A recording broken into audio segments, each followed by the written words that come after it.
MLA ആയിട്ട് ഇപ്പോൾ ഒരു 2ാമത്തെ ടൈം വന്നു. ഒരുപാട് കാര്യങ്ങൾ നാട്ടിൽ ചെയ്യാൻ കഴിഞ്ഞു, സന്തോഷമാണ്. പിന്നെ നമ്മൾ ഇപ്പം ബോൾഡ് എന്ന് പറഞ്ഞാൽ നമ്മുടെ വർത്തമാനത്തിൽ അല്ല, നമ്മുടെ സിറ്റുവേഷൻ മാത്രം ബോൾഡ് ആവുക എന്നുള്ള പോളിസിക്കാരിയാണ് ഞാൻ. എപ്പോഴും നമ്മൾ ബോൾഡായിട്ട് നടക്കണം അങ്ങനെയില്ല അല്ലേ? നമ്മളെല്ലാം ഏകദേശം ഒരുപോലെ തന്നെ സംസാരിക്കാറുണ്ട് പലപ്പോഴും. അപ്പം നമുക്കൊരു സിറ്റുവേഷനിൽ നമ്മൾ ശക്തനാവേണ്ട സിറ്റുവേഷൻ നമ്മൾ ശക്തനാവണം. അല്ലാത്ത സമയത്തൊക്കെ ബേസിക്കലി ഒരു സ്ത്രീ സോഫ്റ്റ് ആയിട്ടിരിക്കുന്ന ഇഷ്ടപ്പെടുന്ന ആളാണ് ഞാൻ. സത്യം. സ്ത്രീയുടെ ബേസിക് രൂപത്തിൽ എന്ന് പറഞ്ഞ ഒരു സോഫ്റ്റ്നെസ് ഉണ്ട്. അതെ, that is A difference between men and women എന്നാണ് വിശ്വസിക്കുന്നത്. പുരുഷൻ എപ്പോഴും നോർമലി അത് ഫിഗർ തന്നെ അങ്ങനെയാണല്ലോ. നമ്മൾ സ്ത്രീകളെ അങ്ങനെയല്ല, കുറച്ച് സോഫ്റ്റ് ആയിട്ടാണ് സൃഷ്ടിച്ചത്, കുറച്ച് ഒതുക്കമുണ്ട്. സത്യമാണ് മാമിന് പറഞ്ഞ സത്യമാണ്. അതെനിക്ക് ഭയങ്കര ഇഷ്ടമായി. ശരിയല്ലേ, നമ്മൾ ആ സാഹചര്യം അനുസരിച്ച് നമ്മൾ അതെങ്ങനെ പെരുമാറുന്നു എന്നുള്ളത് മാത്രമേ ഉള്ളൂ. അല്ലാതെ എപ്പോഴും ഇത് തന്നെയാണെന്ന് കാണിക്കേണ്ട കാര്യം അങ്ങനെയൊന്നുമില്ല അല്ലേ? സത്യം. പിന്നെ ഇപ്പം എങ്ങനെ ഇലക്ഷനൊക്കെ നടക്കുക, അപ്പം അതിൻ്റെ ഒരു തിരക്കും ഒക്കെ ആയിരിക്കും മാമിന് അല്ലേ? നല്ല തിരക്കാണ്. എന്താണ് മാം ഇപ്പം ഇലക്ഷൻ എന്ന് പറയുമ്പോൾ നമുക്ക് ആ തിരിച്ച സ്ഥാനത്തേക്ക് വരണം, അതിന്റെ ഒരു പ്രയത്നമുണ്ട്. അങ്ങനെയാണെങ്കിലും ഒരു വിഷൻ പോലെ എങ്കിലും മാം കണ്ടിട്ടുണ്ടോ? നെക്സ്റ്റ് ഞാൻ ഇതായി കഴിഞ്ഞാൽ what I will do? Definitely. കാരണം ജനങ്ങളോടൊപ്പം ഇങ്ങനെ ചേർന്ന് പോകുന്ന ഇഷ്ടപ്പെടുന്ന ഒരാളാണ് ഞാൻ. ജനങ്ങളിൽ ഒരാളാണ്, അതാണ് രസവും പാഷനും അത് തന്നെയാണ്.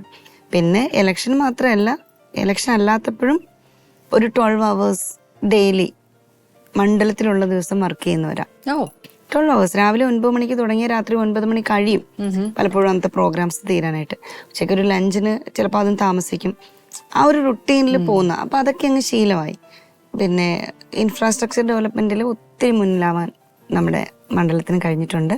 സാറ്റിസ്ഫാക്ഷൻ ഉണ്ട്. ഒരു 25 സ്കൂൾ കെട്ടിടം ഈ 10 വർഷം കൊണ്ട് പുതിയതായിട്ട് പണിത് കൊടുത്തിട്ടുണ്ട്.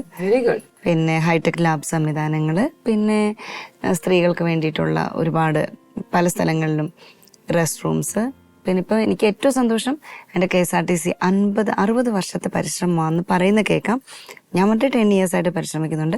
മനോഹരമായ ഒരു ബിൽഡിംഗ് കായംകുളത്ത് KSRTCയുടെ പണി തുടങ്ങി, കോട്ട് കോംപ്ലക്സ് പണി കഴിഞ്ഞു, മനോഹരമായ പാലങ്ങളൊക്കെ. ശരിക്കും നമ്മുടെ മുമ്പിൽ ആ ഡെവലപ്മെന്റ്സ് കാണുമ്പോൾ ഭയങ്കര സന്തോഷവും തൃപ്തിയാ അല്ലേ? ജസ്റ്റ് ലൈക്ക് ഒരു കുഞ്ഞ് ജനിക്കുന്ന പോലെ ഒരു ജനപ്രതിനിധിക്ക് ഒരു ഡെവലപ്മെന്റ് വർക്ക് കംപ്ലീറ്റ് ചെയ്ത് നാടിന് സമർപ്പിക്കുന്നത്. ഇത് അതിൻ്റെ അത്രയും പെയിനും ഉണ്ട്. ഇപ്പം നമ്മളൊരു വർക്ക് എടുക്കുമ്പം ആ വർക്ക് എടുത്ത കോൺട്രാക്ടർ എന്തെങ്കിലും ഉഴപ്പിയാൽ ആ വർക്ക് അവിടെ കിടക്കും. പിന്നെ നമ്മൾ അനുഭവിക്കുന്ന മെന്റൽ സ്ട്രെയിൻ, എനിക്കത് പറഞ്ഞറിയിക്കാൻ കഴിയാത്തത്ര മെന്റൽ സ്ട്രെയിൻ ആണ്. വർക്ക് പ്രഷർ, എത്ര പ്രഷർ വന്നാലും ഞാൻ പെട്ടെന്ന് രക്ഷപ്പെടും. ഒരു പാട്ട് കേട്ടാൽ എനിക്ക് ഓക്കെ, റിലാക്സ്ഡ് ആവും. എനിക്ക് ഏറ്റവും എനിക്ക് തോന്നുന്നു ഒരു ക്യൂറിങ്, എന്തിനേയും ക്യൂർ ചെയ്യാൻ പറ്റുന്ന ഒരു സാധനം മ്യൂസിക്കാന്ന് തോന്നുന്നു. പിന്നെ ഒരു നല്ല പ്രസംഗം നടത്താൻ പോകണമെങ്കിൽ ഒരു പാട്ട് കേട്ടിട്ട് പോകും.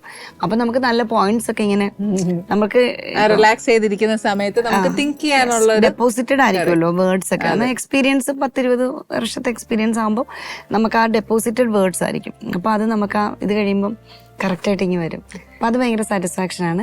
പിന്നെ നിയമസഭ സാമാജിക നിലയിൽ ഹാപ്പിയാ, അവിടെ നല്ല ആക്റ്റീവായിട്ട്. ഇപ്പം ഇവൻ അമൃത ടിവിന്റെ തന്നെ ഷോ ഒക്കെ വന്നപ്പം അത്ര പാട്ടൊന്നും പാടാറിയത് ഞാനും. ഞങ്ങൾക്ക് വേണ്ടി പാടണേ, ഇവിടെയും പാടിത്തരണേ.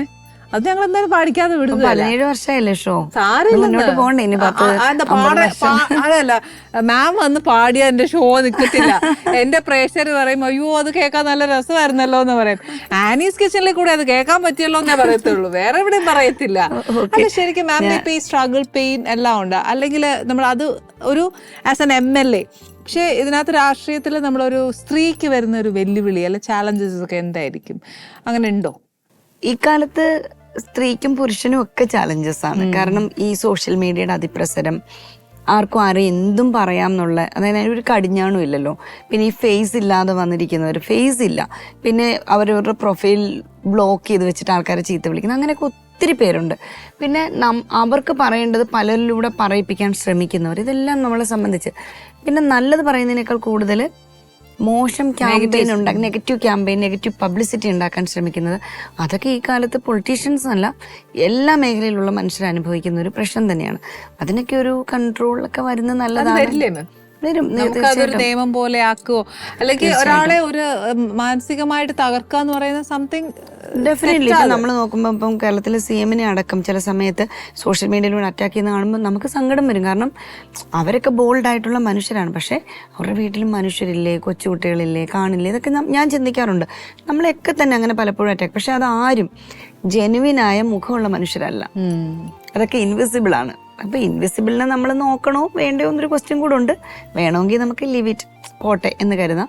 അല്ലെങ്കിൽ നമുക്ക് നമ്മളെല്ലാം ഇങ്ങനെ പോട്ടെ എന്ന് വെക്കുമ്പോഴല്ലേ അവർക്ക് അതിനൊരു ഇത് കൂടുന്നത്, പ്രോത്സാഹനം കൂടുന്നത്. മറ്റേ നമുക്ക് ഒരാൾക്കൊരു തെറ്റ് ചെയ്താൽ ശിക്ഷ കിട്ടിക്കഴിഞ്ഞാൽ മറ്റൊരാൾ ചെയ്യുമ്പോൾ അതൊരു പേടി വരണം, എന്നാലല്ലേ ഒരാൾ ആ തെറ്റ് ചെയ്യാതിരിക്കുള്ളൂ. കറക്റ്റാണ്. ഇപ്പം നിയമം മൂലം ചെയ്യേണ്ട ചില കാര്യങ്ങളുണ്ട്. അത് ഞാൻ പറഞ്ഞ് ഈ ഫേസ് ഇല്ലാതെ ആ രീതി വരരുത്. ഇപ്പം നമ്മളിപ്പം ഇവിടെ അനീസ് കിച്ചണിലിരുന്ന ഒരു കാര്യം പറഞ്ഞാൽ ഇത് ഓതന്റിക് ആയി, ഇത് നാളെ എയറിലേക്ക് വരുന്നു, സംപ്രേഷണം ചെയ്യുന്നു, ആൾക്കാർ കാണുന്നു. പക്ഷെ നമ്മൾ രണ്ടുപേരും മുഖമുള്ളവരാണ്, നമ്മൾ പറയുന്ന കാര്യങ്ങൾ ഓതന്റിക് ആണ്. അതിന് ആർക്കെങ്കിലും ചലഞ്ച് ചെയ്താൽ നമുക്ക് മറുപടി പറയാം. ഇത് നമ്മളെ പറയുന്നവർ പലർക്കും ഫേസ് ഇല്ല, പ്രൊഫൈലില്ല. അവരേതൊക്കെയോ പേരിൽ, കള്ളപ്പേരിൽ ആൾക്കാരെ ചീത്ത വിളിക്കാൻ വേണ്ടി വരുന്നു. അത് പണ്ട് ആരോ എനിക്കൊന്ന് മേത്തിൽ ദേവിക്കയോ മറ്റോ പറഞ്ഞ് ഞാൻ കേട്ടു.